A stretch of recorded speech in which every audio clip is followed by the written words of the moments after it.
Capítulo 11. Megan se forçou a ir até a casa em West Bay. Era apavorante, mas nunca tivera coragem de dizer ao Sr. Steinman o quão difícil era ir até ali. Ele era solitário, e Megan deduzia que, se não fosse visitá-lo, ninguém o faria. Sua mulher era alguns anos mais velha que ele. O caso de amor se originou de 2 casamentos desfeitos e agora, na fase descendente da vida, terminou com o Sr. e a Sra. Steinman dormindo em quartos separados. Ao longo do ano anterior, o Sr. Steinman descreveu sua triste vida para Megan. Então ela decidiu que não deixaria viver sozinha. Ela lhe devia algo. A companhia era o que tinha a oferecer.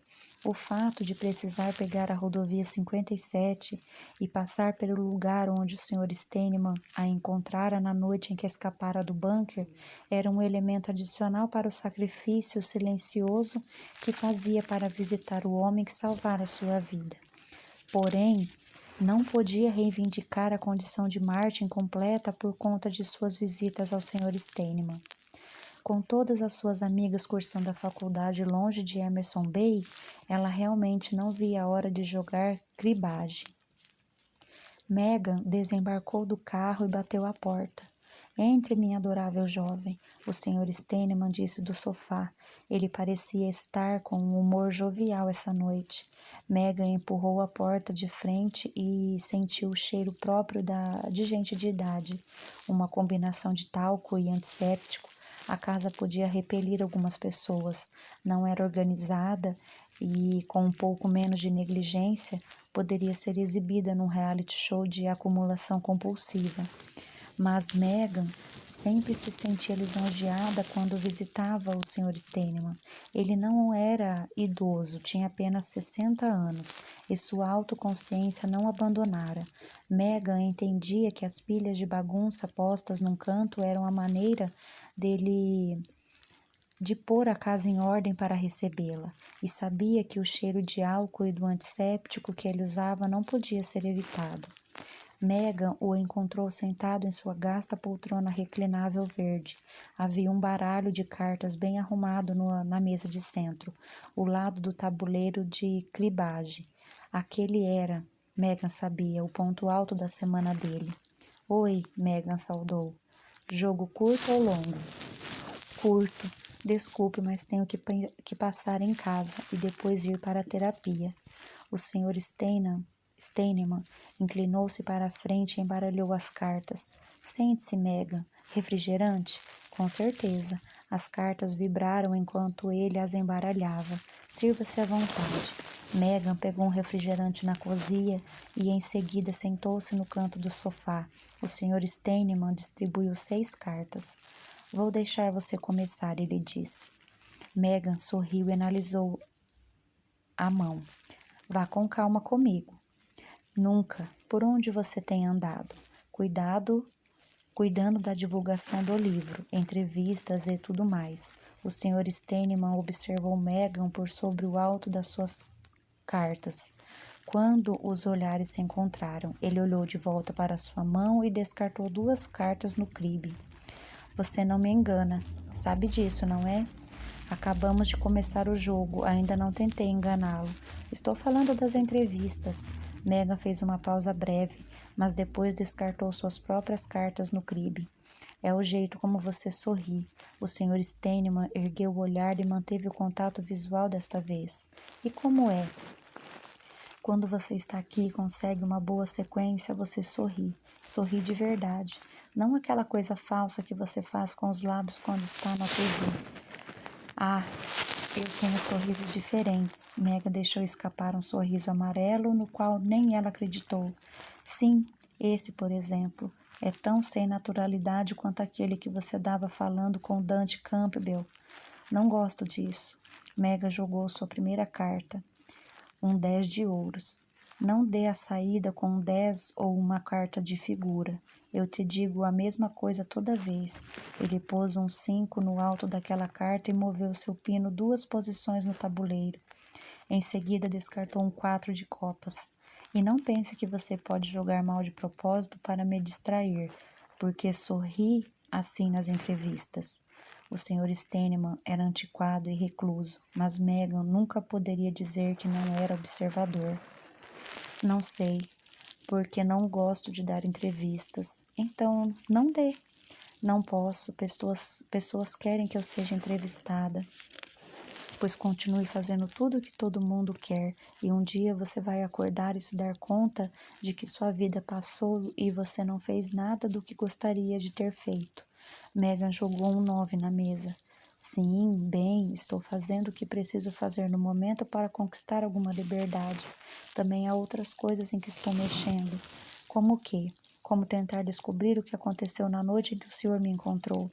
O Sr. Steinemann fez uma pausa no jogo. Como você está fazendo isso? Meghan deu de ombros.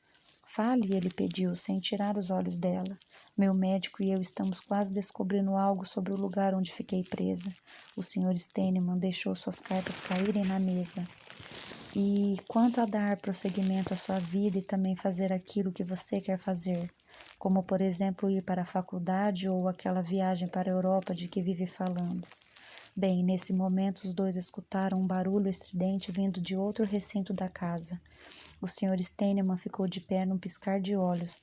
Meghan nunca ouvira se mexer tão rápido. Espere aqui, ele correu para a cozinha.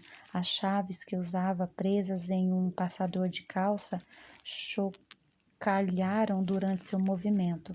Meghan ouviu uma porta se abrir e os passos dele subindo a escada.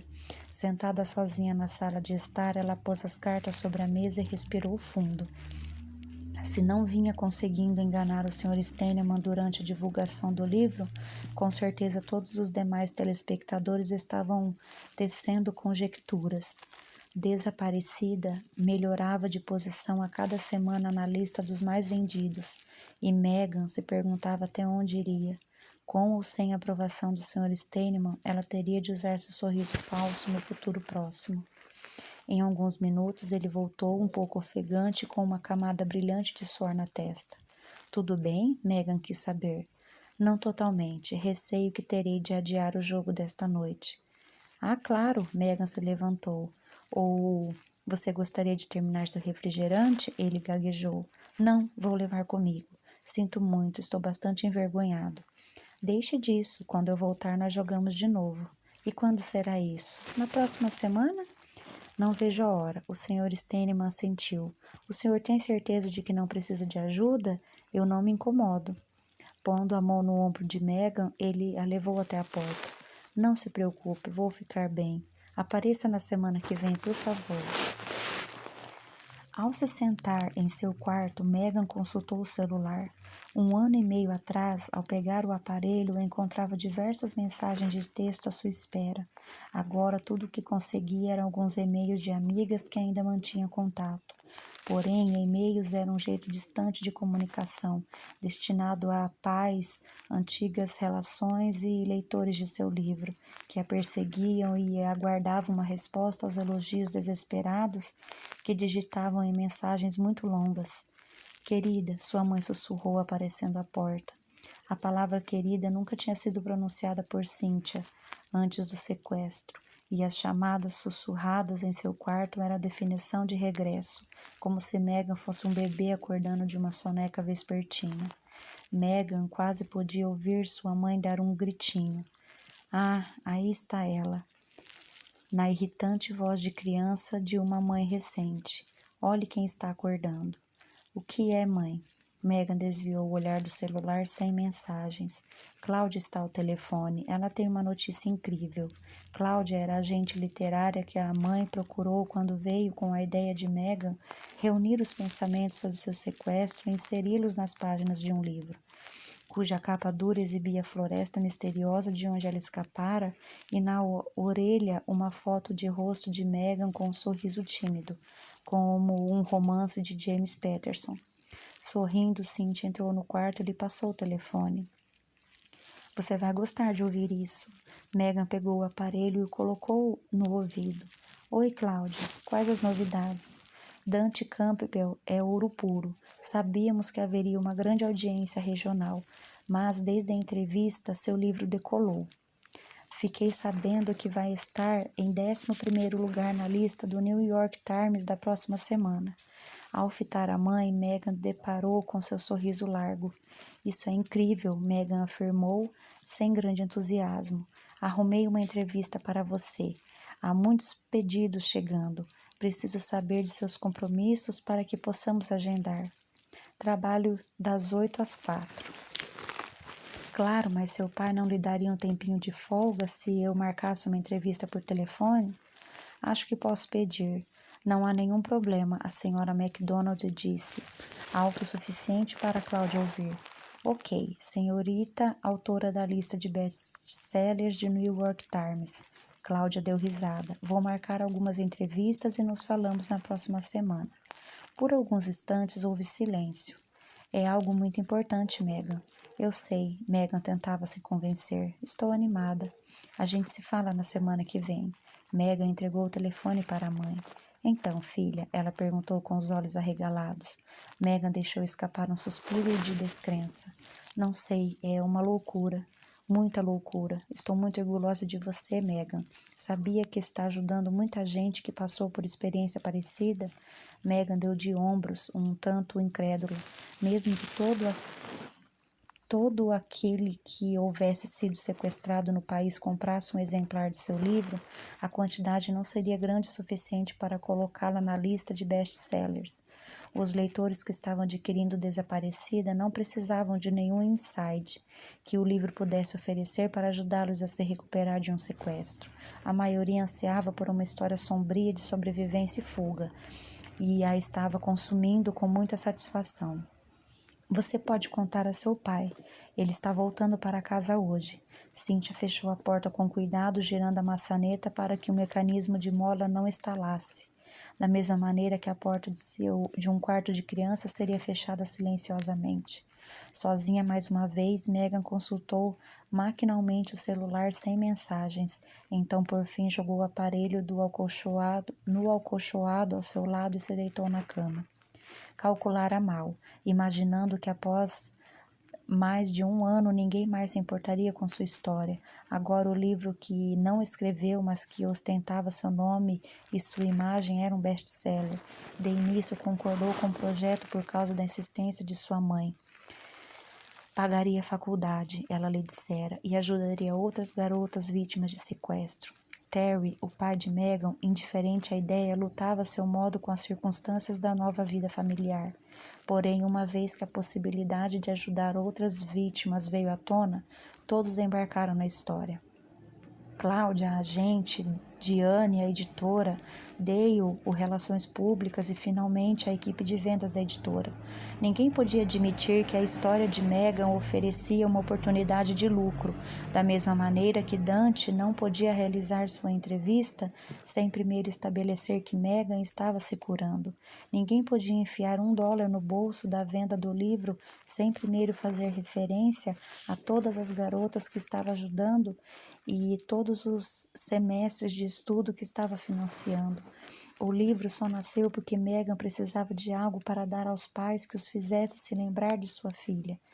Ela precisou de algo para elaborar a respeito, mostrando a eles que a antiga Megan ainda existia, a Megan que amaram e a que se apegaram.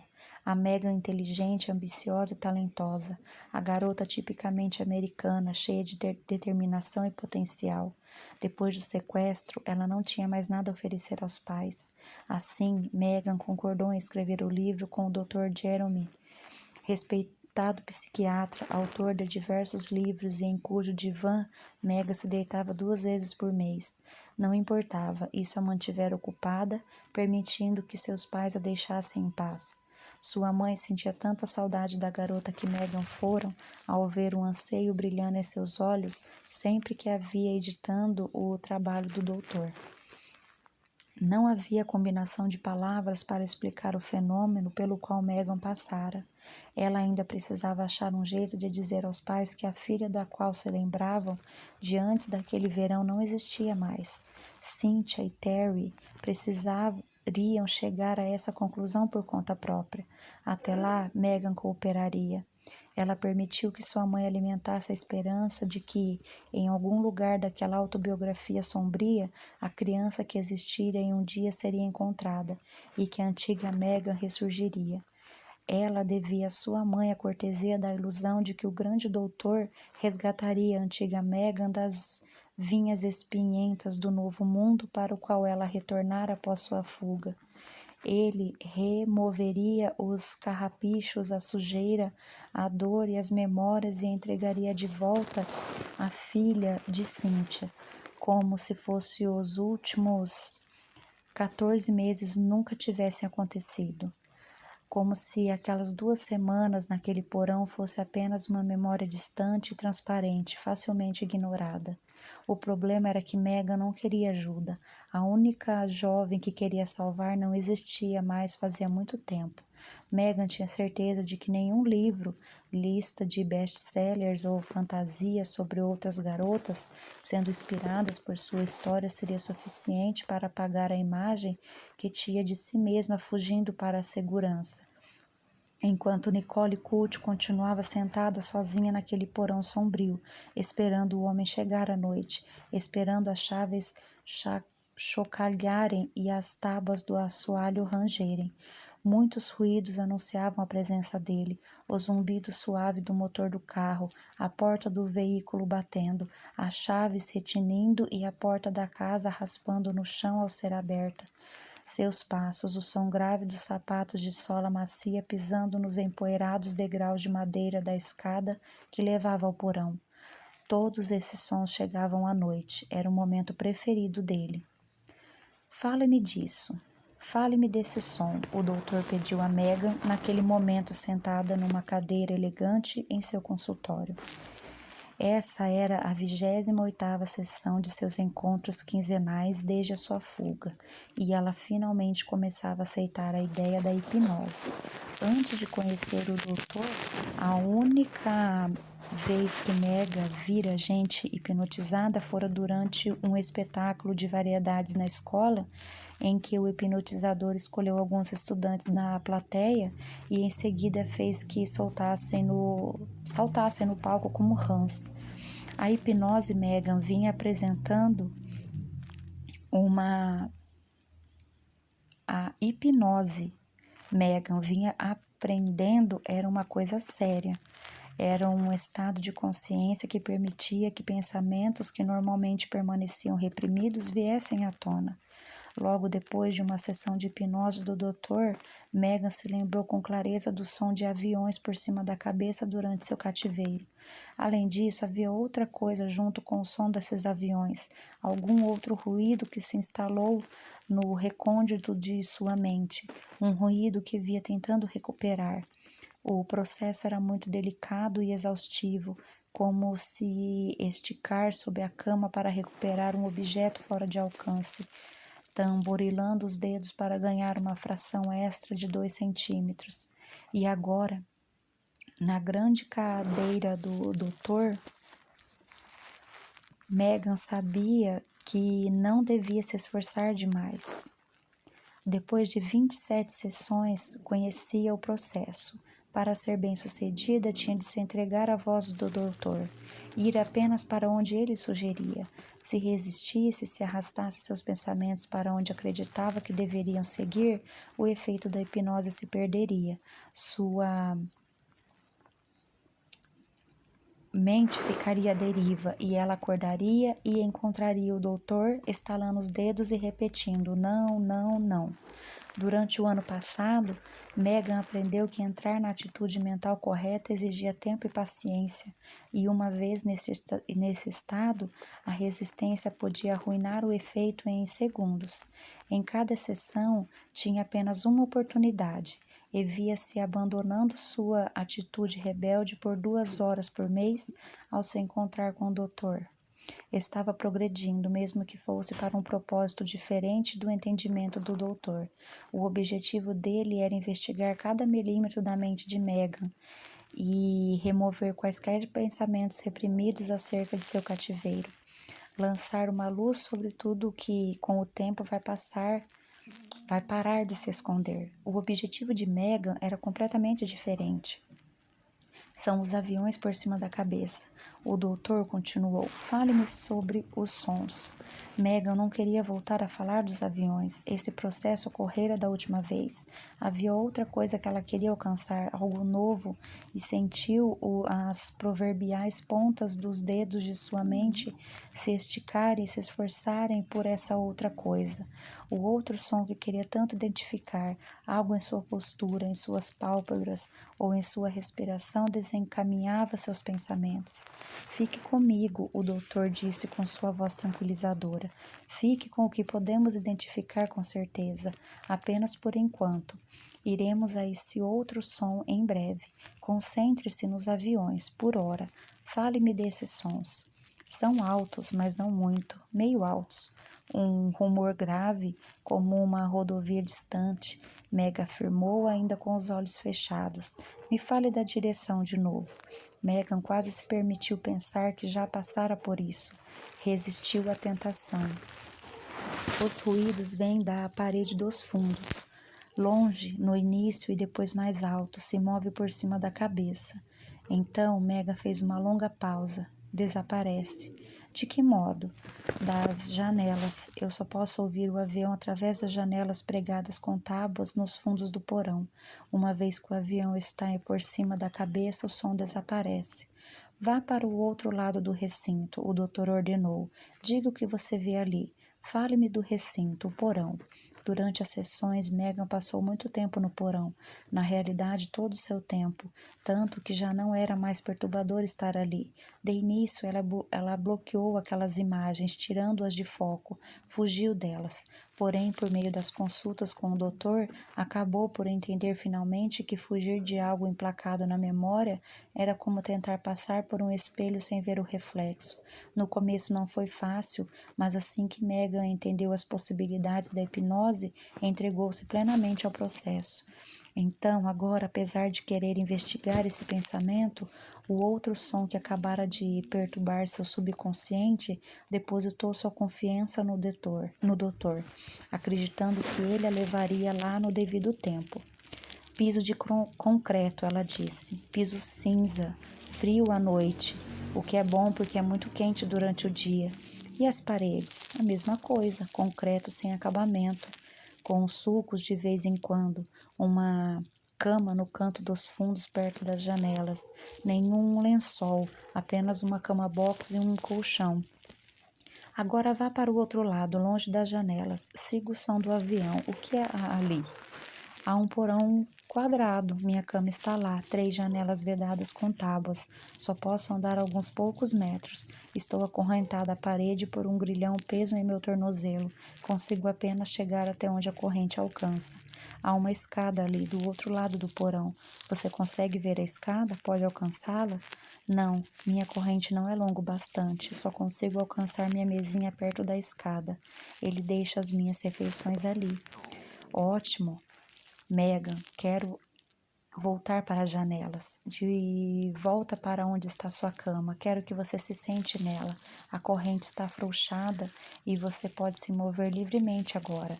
Fale-me do que vê e ouve quando se senta nessa cama. Está escuro, sempre escuro, sem luzes. As janelas estão cobertas com tábuas. Apenas uma fatia de luz de dia atravessa o minúsculo espaço entre a madeira compensada e a borda de uma das janelas. A cama range quando me sento nela. Continue. As molas se comprimem sobre o meu peso e rangem quando ajusto minha posição. Agora fique muito quieta, não se mexa, não se movimente. Fale-me do rangido agora. Desapareceu. As molas estão silenciosas? Sim. Fale-me da escada. Está silenciosa, sem sons. Fale-me dos aviões. Foram embora, desapareceram. Mas há algo. Pausa longa. Inspire lentamente. Megan obedece. Através do nariz e para o seu cerne e não para os seus pulmões. Megan, concentre-se. Megan inspirou, centrou a respiração na área abaixo do peito para o centro do corpo. Então expeliu o ar pela boca devagar. De novo, dessa vez sentada na cama do porão escuro. Escute sua respiração. Escute quando ela entra em seu cerne. Megan voltou a inspirar. E escute quando ela deixa seu corpo. Longa expiração. De novo, traga esse ar para seu cerne e o segure ali. Escute. Na mente de Megan reinou um silêncio absoluto com ela naquele lugar, o porão escuro de seu cativeiro. Em geral foi assim durante suas semanas no porão, um silêncio assustador, a menos que ela o rompesse. Por outro lado, havia algo. Era o que ela queria, o som pelo qual procurava desde o início da sessão, o som que jamais poderia ter encontrado sozinha, tão escondido como se estivesse nas dobras redundantes do centro de memória de seu cérebro. Mas, de repente, enquanto segurava a última respiração em seu cerne, o som surgiu ali, em seus ouvidos. Ela o ouviu, investigando-o, e o deixou percorrer seus pensamentos como a lembrança da maré de férias tropicais. Fale-me disso. Ela achou ter ouvido o doutor sussurrar. Suave, distante, muito longe. Mal posso ouvi-lo, como um gemido longo, mais alto, mais alto do tom. Uma motocicleta sem o ronco. Não, o som é mais suave, mais fraco, um cortador de grama talvez, mas de vez em quando uniforme. Começa e para, Megan murmura. É um som longo, então desaparece, depois volta e é longo de novo. Aí está, ela sentiu com um gesto de cabeça. Aí está. Tudo bem, Megan, o doutor disse. Vou contar 3, 2, 1 e você está aqui. Ela piscou e se sentou ereta. O que você encontrou, Megan? O que você ouviu? Um trem. Ouviu o apito de um trem, ela afirmou, olhando para o doutor.